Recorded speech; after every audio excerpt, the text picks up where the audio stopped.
ओम शांति 25/5/2020 की मुरली है। प्रातः मुरली। ओम शांति। बाप दादा कहते हैं, मीठे बच्चे, याद में रहने की मेहनत करो तो पावन बनते जाएंगे।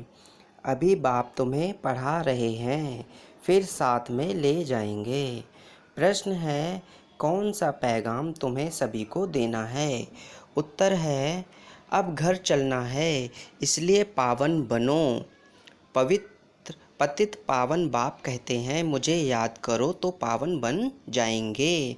यह पैगाम सभी को दो। बाप ने अपना परिचय तुम बच्चों को दिया है। अब तुम्हारा कर्तव्य है बाप का शो करना। कहा भी जाता है, सन सोस फादर। गीत है, मरना तेरी गली में। ओम शांति। बच्चों ने गीत का अर्थ सुना कि बाबा हम आपकी रुद्र माला में पिरो ही जाएंगे। यह गीत तो भक्ति मार्ग में बने हुए हैं। जो भी दुनिया में सामग्री है, जब तब पूजा पाठ, यह सब है भक्ति मार्ग। भक्ति रावण राज्य, ज्ञान राम राज्य। ज्ञान को कहा जाता है नॉलेज, पढ़ाई। भक्ति को पढ़ाई नहीं कहा जाता। इसमें कोई उद्देश्य नहीं कि हम क्या बनेंगे। भक्ति पढ़ाई नहीं है। राजयोग सीखना यह पढ़ाई है। पढ़ाई एक जगह स्कूल में पढ़ी जाती है। भक्ति में दर दर धक्के खाते हैं। पढ़ाई माना पढ़ाई, तो पढ़ाई पूरी रीति पढ़नी चाहिए। बच्चे जानते हैं हम स्टूडेंट हैं, बहुत हैं जो अपने को स्टूडेंट नहीं समझते क्योंकि पढ़ते ही नहीं। ना बाप को बाप समझते, ना शिव बाबा को सदगति दाता समझते। ऐसे भी हैं, बुद्धि में कुछ भी बैठता ही नहीं। राजधानी स्थापन होती है ना, इसमें सभी प्रकार के होते हैं। बाप आए हैं पतित को पावन बनाने। बाप को बुलाते हैं, हे पतित पावन आओ। अब बाप कहते हैं पावन बनो। बाप को याद करो, हर एक को पैगाम देना है बाप का। इस समय भारत ही वैश्यालय है। पहले भारत ही क्या था? शिवालय था। अभी दोनों ताज नहीं हैं। यह भी तुम बच्चे ही जानते हो। अब पतित पावन बाप कहते हैं, मुझे याद करो तो तुम पतित से पावन बन जाएंगे। याद में ही मेहनत है। बहुत थोड़े हैं जो याद में रहते हैं। भक्तमाला भी थोड़े की है ना। धन, भगत, नारद, मीरा आदि का नाम है। इसमें भी सब तो नहीं आकर पढ़ेंगे। कल्प पहले जिन्होंने पढ़ा है वही आते हैं। कहते भी हैं, बाबा हम आपसे कल्प पहले भी मिले थे, पढ़ने अथवा याद की यात्रा सीखने। अभी बाप आए ही हैं तुम बच्चों को ले जाने। समझाते हैं तुम्हारी आत्मा पतित है, इसलिए बुलाते हो कि आकर पावन बनाओ। अब बाप कहते हैं, मुझे याद करो पवित्र बनो।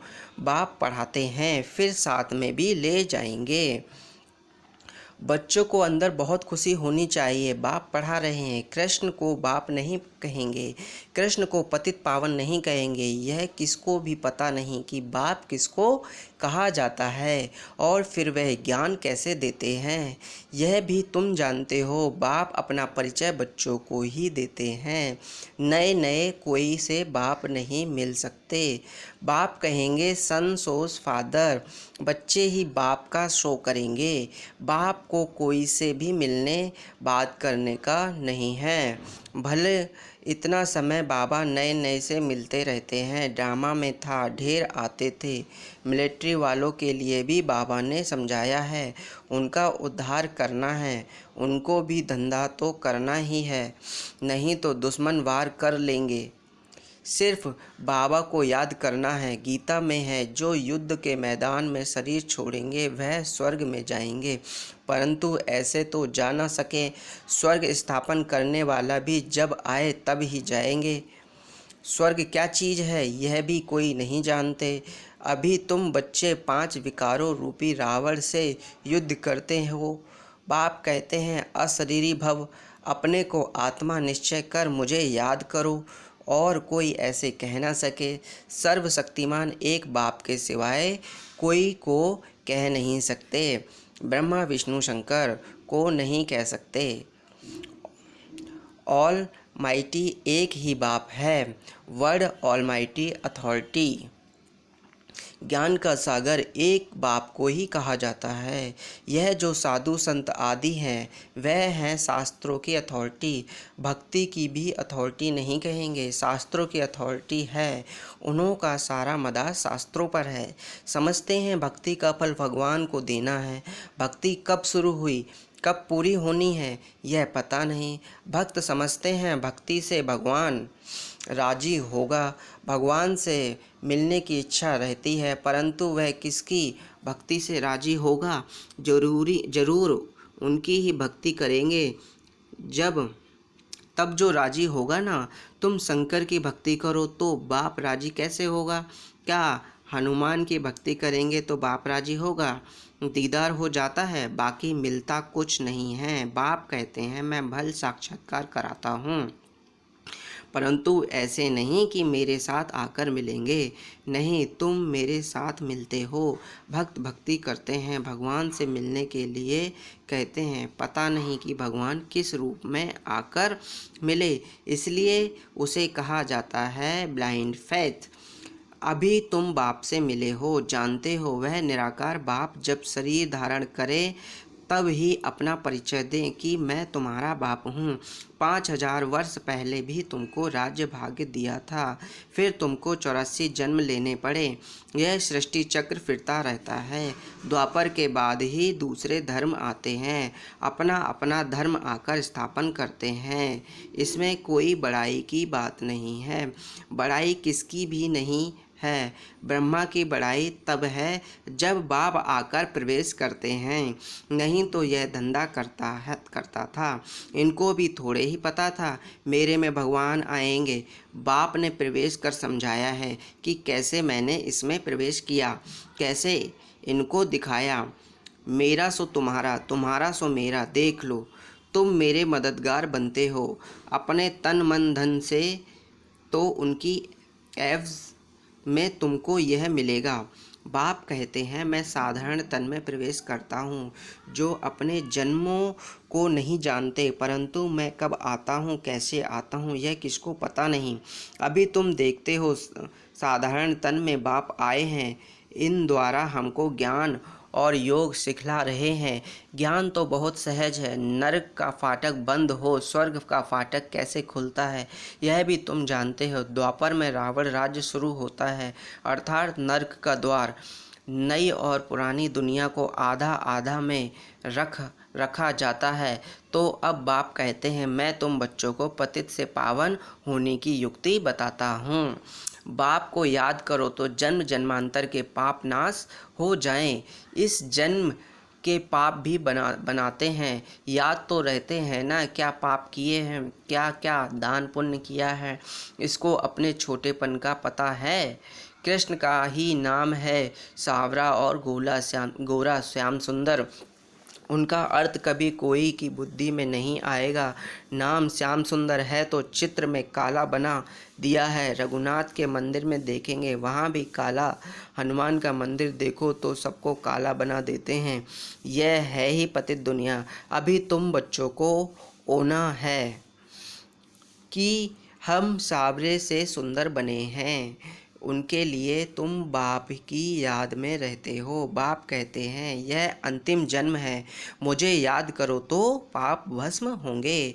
जानते हैं बाप आए हैं तो आए हैं ले जाने, तो जरूर शरीर यहाँ छोड़ेंगे। शरीर सहित थोड़े ही ले जाएंगे, पतित आत्माएं भी जा न सकें। जरूर बाप पावन बनने की युक्ति बतलाएंगे। तो कहते हैं मुझे याद करो तो विक्रम विनाश हो। भक्ति मार्ग में है अंधश्रद्धा। शिव काशी कहते हैं, फिर कहते हैं शिव ने गंगा लाई, भागीरथ से गंगा निकली। अब पानी माथे से कैसे निकलेगा? भागीरथ कोई ऊपर पहाड़ पर बैठा है क्या? इसकी क्या जटाओं से गंगा आएगी? पानी जो बरसता है सागर से खींचते हैं, जो सारी दुनिया में पानी जाता है। नदियों को सब तरफ है। पहाड़ों पर बर्फ़ जम जाती है, वह भी पानी आता रहता है। पहाड़ों के अंदर गुफाओं में जो पानी रहता है वह फिर कुओं में आता रहता है। वह भी बरसात के आधार पर है। बरसात ना पड़े तो कुएं भी सूख जाते हैं। कहते भी हैं बाबा हमको पावन बनाकर स्वर्ग में ले जाओ। आशा ही स्वर्ग कृष्णपुरी की है, विष्णुपुरी का किसको पता ही नहीं। कृष्ण की मुरीद कहेंगे जहाँ देखो कृष्ण ही कृष्ण है। अरे जबकि परमात्मा सर्वव्यापी है तो क्यों नहीं कहते जिधर देखो परमात्मा ही परमात्मा। परमात्मा के मुरीद फिर ऐसे कहते यह सब उनके ही रूप है। वही है सारी लीला कह रहे हैं, भगवान के रूप में धरे हैं लीला करने के लिए, जो जरूर अभी लीला करेंगे ना। परमात्मा की दुनिया स्वर्ग में देखो, वह गंध की बात कोई बात नहीं होती, वहाँ तो गंध ही गंध है। और फिर यहाँ कह देते परमात्मा सर्वव्यापी है, परमात्मा ही सुख देते हैं। बच्चा आया सुख हुआ, मरा तो दुख होगा। अरे भगवान ने तुमको चीज़ दी फिर ली, तो इसमें तुमको रोने की क्या दरकार है। सतयुग में यह रोने आदि का दुख होता नहीं। मोहजीत राजा का दृष्टांत दिखाया है। यह सब है झूठे दृष्टांत, उनमें कोई सार नहीं है। सतयुग में ऋषि मुनि होते हैं और यहाँ भी ऐसे बात हो नहीं सकती। ऐसा कोई मोहजीत राजा हो नहीं सकता। भगवान वाच यादव कौरव पांडव क्या करत भय, तुम्हारा बाप से योग है। बाप कहते हैं मैं तुम बच्चों द्वारा भारत को स्वर्ग बनाता हूँ। अब जो पतित बनते हैं वह पवित्र दुनिया के मालिक बनेंगे। कोई भी मिले उनको यह बोलो भगवान कहते हैं मामेकम याद करो, मेरे से प्रीत लगाओ और कोई को याद ना करो। यह है अव्यभिचारी याद। यहाँ कोई जल अनादि नहीं चढ़ाता है। भक्ति मार्ग में यह धंधा आदि करते हैं, याद करते हैं ना।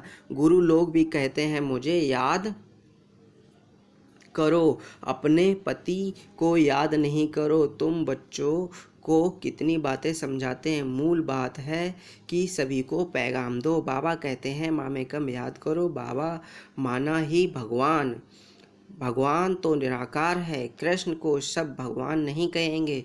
कृष्ण तो बच्चा है। शिव बाबा इसमें ना होता तो तुम होते क्या। शिव बाबा ने इन द्वारा तुमको एडॉप्ट किया, अपना बनाया है। यह माता भी है पिता भी है। माता तो साकार में चाहिए ना, वह तो है ही पिता। तो ऐसी ऐसी बातें अच्छी रीति धारण करो। तुम बच्चों को कभी भी किसी बात में मूंझना नहीं है, पढ़ाई को कभी नहीं छोड़ना। कई बच्चे संगदोष में आकर रूठकर अपनी पाठशाला खोल देते हैं। अगर आपस में लड़ झगड़ कर जाएं, अपनी पाठशाला खोली तो मूर्खपन है। रूठते हैं तो पाठशाला खोलने के लायक ही नहीं। वह देह अभिमान तुम्हारा चलेगा ही नहीं, क्योंकि बुद्धि में तो दुश्मनी है, तो वह सदा याद आएगी। कुछ भी किसको समझ नहीं सकेंगे। ऐसा भी होता है जिसको ज्ञान देते हैं वह तीखे चले जाते हैं, खुद गिर पड़ते हैं, खुद भी समझते हैं मेरे में से उनकी अवस्था अच्छी है। पढ़ने वाला राजा बन जाए और पढ़ाने वाला दासी बन जाते हैं। ऐसे भी हैं। पुरुषार्थ कर बाप के गले का हार बनना है। बाप जीते जी मैं आपका बना हूँ, बाप की याद से ही बेड़ा पार होना है। अच्छा मीठे मीठे सिकी लदे बच्चों प्रति माता पिता बाप दादा का याद प्यार और गुड मॉर्निंग। रूहानी बाप की रूहानी बच्चों को नमस्ते। धारणा के लिए मुख्य सार है कभी किसी बात में मूझना नहीं है, आपस में रूठकर पढ़ाई नहीं छोड़नी, दुश्मनी बनाना भी देह अभिमान है, संग दोष में अपनी बहुत बहुत संभाल रखनी है, पावन बनना है, अपनी चलन से बाप का सो करना है, प्रीत बुद्धि बन एक बाप की अव्यभिचारी याद में रहना है। तन मन धन से बाप के कार्य में मददगार बनना है। वरदान है स्वयं को स्वयं ही परिवर्तन कर विश्व के आधारभूत बनने वाले श्रेष्ठ पद के अधिकारी भव। श्रेष्ठ पद पाने के लिए बाप दादा की यही शिक्षा है कि बच्चे स्वयं को बदलो। स्वयं को बदलने की बजाय परिस्थितियों को व अन्य आत्माओं को बदलने का सोचते हो या संकल्प आता है कि यह सैल्वेशन मिले, सहयोग व सहारा मिले तो परिवर्तित हो। ऐसे किसी भी आधार पर परिवर्तन होने वाले की प्रारब्ध भी आधार पर ही रहेगी, क्योंकि जितनों का आधार लेंगे उतना जमा का खाता शेयर में बट जाएगा। इसलिए सदा लक्ष्य रखो कि स्वयं को परिवर्तन होना है। मैं स्वयं विश्व का आधार मूर्त हूँ। स्लोगन दिया है, संगठन में उमंग, उत्साह और श्रेष्ठ संकल्प से सफलता हुई पड़ी है। तो हमेशा उमंग उत्साह में रहना है। अच्छा, ओम शांति। और बाबा के सभी मीठे मीठे सिगिलते बच्चों को ओम शांति। सभी का धन्यवाद बाबा की मुरली सुनने के लिए। ओम शांति।